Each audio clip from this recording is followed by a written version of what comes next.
having spent a lot of time digging a big Roman fort, I'm now going to have to go through all my small finds and not start looking for eyes. Good. That's my Christmas spoil. Okay, tonight I'm going to be Kerry Holbrook. Kerry sent to apologise, but she really wanted to be here, but she couldn't. But she kindly did send a PowerPoint and a paper. So I apologise. I will try and synchronise the paper with the PowerPoint slides. This could all go horribly wrong. So let's see how it goes. I want to start with some questions. How many of you know what a lovelock is? How many of you have seen lovelocks? How many of you have taken a photograph of lovelocks? How many of you have attached a lovelock? Oh. For those of you who don't know, they're padlocks that have been inscribed with names, initials, messages, and attached to a bridge or other public structure. Typically, this is done by a couple. They lock the padlock in place and throw the key into the water below. This folk custom, dubbed lovelocking, is meant to signify or even ensure enduring romantic commitment. This is a global custom, and I don't mean that hyperbolically. So far, I've catalogued over 400 locations across 62 countries in all continents bar Antarctica. Granted, it's far more popular in some areas than others. For instance, Europe has far more than Africa, but I'm still cataloguing. And this is just the tip of the iceberg. It has become a truly global phenomenon. Our knowledge of the history of lovelocking is a bit patchy, and I'm still trying to draw a narrative together. A few different origins are proposed. Tourist literature for... I should have checked this, 409. Tourist... that place. A spa town in Serbia, for example, claims their assemblage of lovelocks on the Most Ljubavi, Bridge of Love, dates back to World War I. But all of the research I've conducted so far suggests that lovelocks began appearing here far later.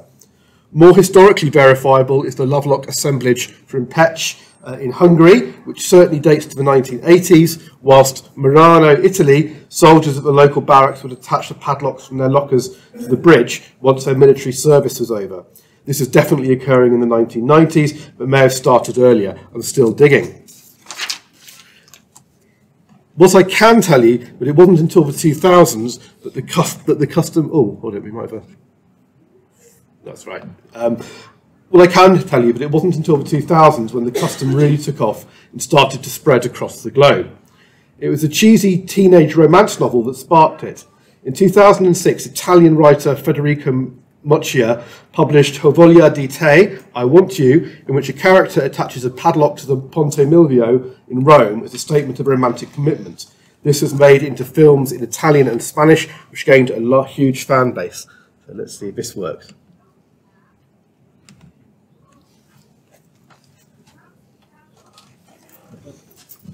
It works on some Italian silence.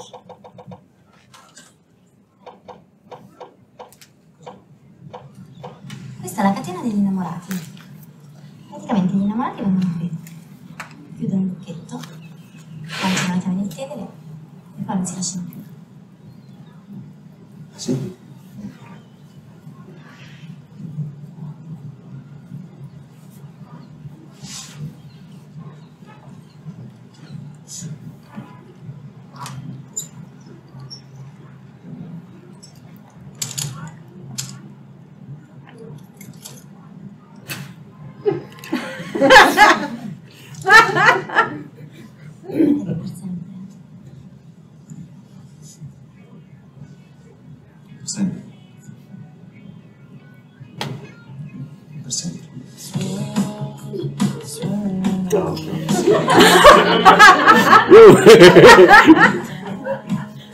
I probably had enough of that. He just happens to have a padlock on it. Most teenage boys surely do. Local teenagers imitated the practice. Unsurprisingly, tourists were soon following suit. It spread like wildfire, reaching Paris, that capital of romance and tourism, which was its critical moment, point of no return, so to speak. And then its dissemination was incredibly rapid and geographically unbound. And that's how we've got lovelock assemblages in places as distant and diverse as New York and Newport, Beijing and Blackpool. I've been studying lovelocks for 5 years now. There are many other strands to my investigation, but as someone with a PhD in archaeology, focusing on the material culture tends to be my default methodology. My fieldwork has focused on this site, Oxford Road, Manchester, a small bridge crossing the Rochdale Canal. I first noticed lovelocks there in February 2014, only 7 of them. But having seen them in Paris, Moscow and Prague, I was really excited to see them so close to home. At that time, I was doing my PhD at Manchester University, so I was walking past this at least once a week. And every week I photographed new additions. Then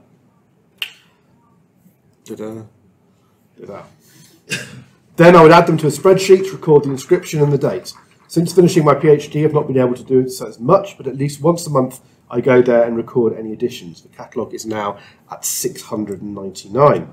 So what have I been able to produce from this rich data set? By recording the inscriptions, I've been able to learn quite a lot about the custom. Firstly, it seems there is a division between planned deposits and potentially spontaneous deposits.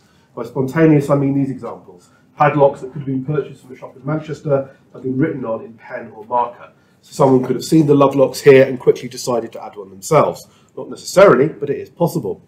Others are more clearly planned, the ones that people have spent more time over, or the ones that have been professionally engraved, about 100 in total. There are quite a few websites that... Ooh, what's happened there? Wow. There we go. There are quite a few websites that offer professional engraving. So these people must have decided prior to the day that they wanted to add a lovelock. What do the words of the inscriptions themselves tell us? Well, not surprisingly, a lot about love. One even draws on an analogy with the lovelock itself, inscribed with the words, "Locks are love." Some inscriptions speak of clear romantic purpose of the deposition, but refer to specific events. The depositors of one lovelock, for example, appear to have participated in the custom to celebrate 1 year together, whilst first year, 1 year, happy first anniversary, 7 years, 8 years, 10 years, 10th wedding anniversary, 12 years, 21 years, wedding anniversary and golden wedding are inscribed onto others. The custom of lovelocks has clearly developed as a form of celebrating romantic milestones. It also appears to have developed as a method of creating them. 4 lovelocks bear the inscription, "Will you marry me?" Did their depositors actually employ this object to propose to their partners, or were they deposited to celebrate an engagement? Either way, they're clearly being used to mark significant moments in relationships. But not all love is romantic. Sometimes it is friendship that appears to be affirmed, while others seem to celebrate familial bonds. Others appear to honour individual milestones, accomplishments, or events.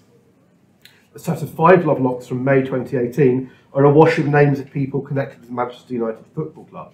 Sir Alex Fergie, Rashford, Lingard.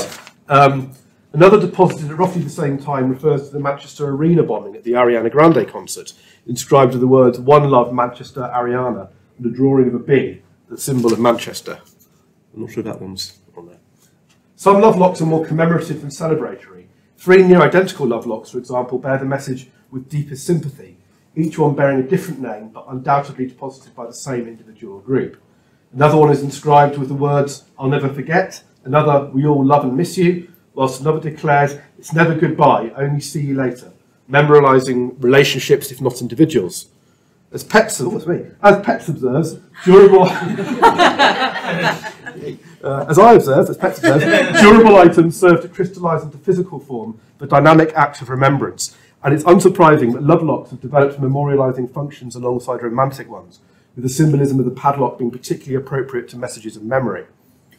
Methods have been made to de-homogenise the offerings, mainly with decorations, which feature on over half of them.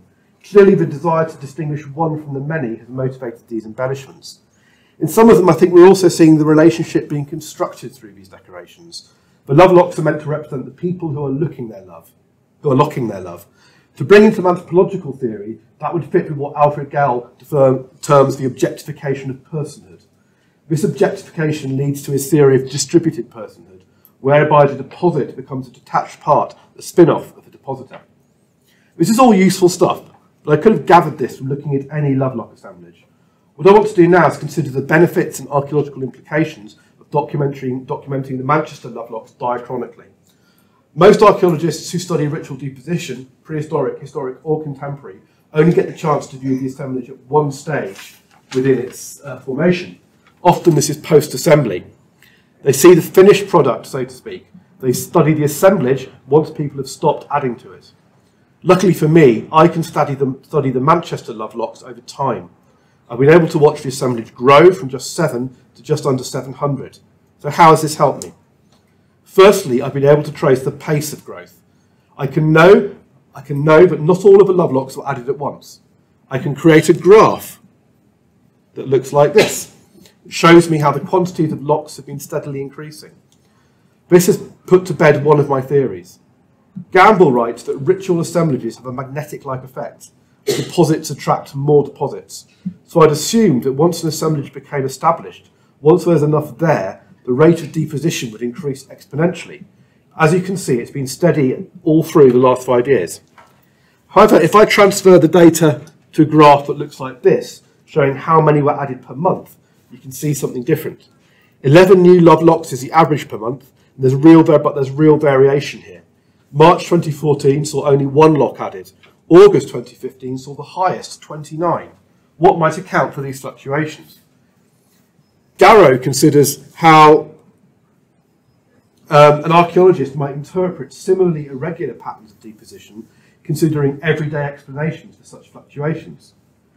Analysing quantities of different material types recycled each month in Merseyside during the 21 to 2011 financial year, Garrow notes spikes and slumps which are easily attributable to patterns in everyday life, such as the increase of garden waste during summer and glass disposal over and after the Christmas period.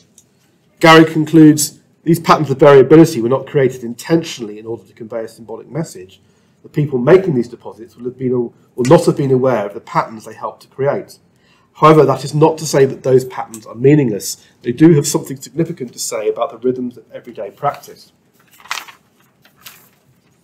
So what might the fluctuations in Lovelock depositions reveal? If, like Garrow's contemporary deposition was linked to particular seasons or festivals, the assumptions might be that Valentine's Day, I'm sure I've got that right, for example, would see an increase in Lovelocks. What better day to ritually declare your love of another than on the day traditionally associated with romance? However, February witnessed only minor spikes, and February 2018 actually saw a decline. Perhaps Christmas, another romantic time of year. Again, December saw little increase, with December 2014 seeing a decrease. So when do we see the spikes? I'm still at a loss to explain the spikes of October 2016 and 2017, January 2017 and May 2018, but can suggest a few possible reasons for the surges in August 2015 and 2017. First, the summer holidays increased the number of visitors to Manchester, increasing the traffic on Oxford Road, and subsequently increased the amount of potential depositors. Secondly, August bank holiday weekend, when Manchester hosts the Gay Pride Parade, passing close to the Oxford Road Bridge, which witnesses up to 40,000 participants. Not only does the parade further elevate visitor numbers to this particular area of the city, but it also generates a celebratory or commemorative atmosphere that might inspire depositional activity.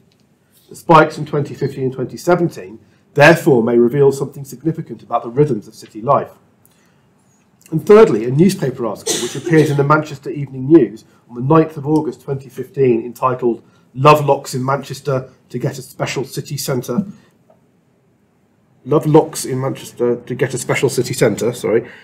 details the location of the Oxford Road Bridge. It explains the custom. Around 100 locks are already attached to the bridge on Oxford Road, like they have done in cities around the world, including Paris and New York. It would not be unreasonable to assume that some of the depositors in August 2015 have been inspired by this newspaper article, hinting at the role the media might play in the perpetuation and dissemination of depositional practices. And another interesting thing I discovered was that one Lovelock does not equal one depositional event.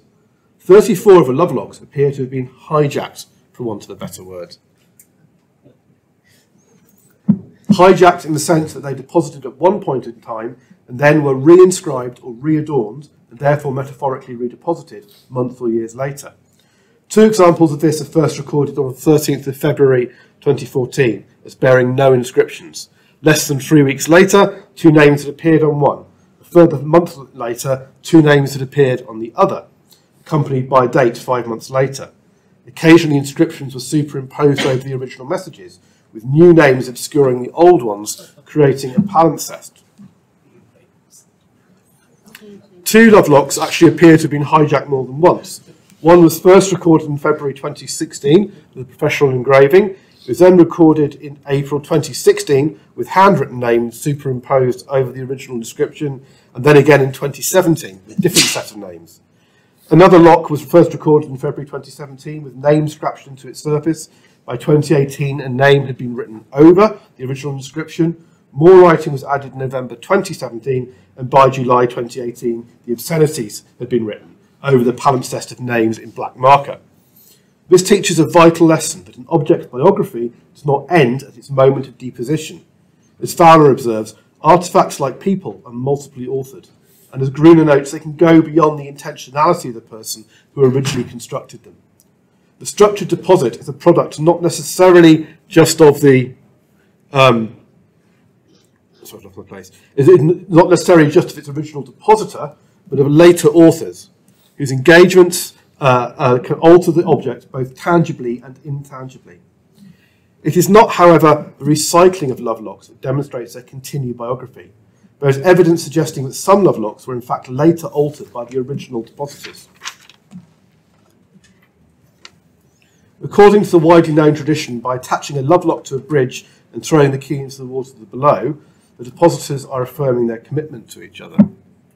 Should they ever wish to separate, the key must be fished out of the water and the lovelock symbolically unlocked. By studying a lovelock assemblage only after the process of accumulation, it would be difficult, perhaps impossible, to judge whether or not some lovelocks have been removed. However, a diachronic study allows this assessment, and it is revealed that at least 8 lovelocks have been removed from Oxford Road Bridge over the course of this 5-year period. Whether they were ritually undeposited by their original depositors to signify the end of the relationship, or by somebody else for a different reason, it's impossible to ascertain. But either way, it's doubtful that the people would wade into the Rochdale Canal in order to find the key. Perhaps bolt cutters were used, or the key was retained rather than dropped in the water. In other cases, a different and easier method of undeposition is employed: erasure of the inscription. This occurred on one lovelock, which was recorded as bearing initials and a date on the 7th of July 2014.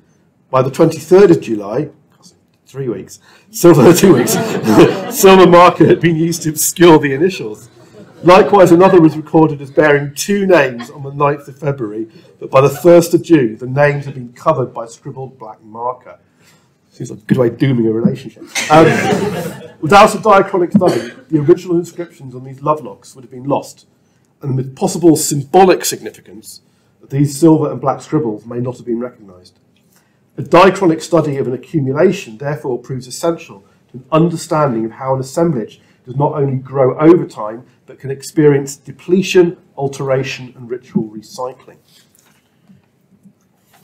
To conclude, there's plenty more that can be said about lovelocks, not least about the archaeological implications of those keys resting on the bed of the Rochdale Canal.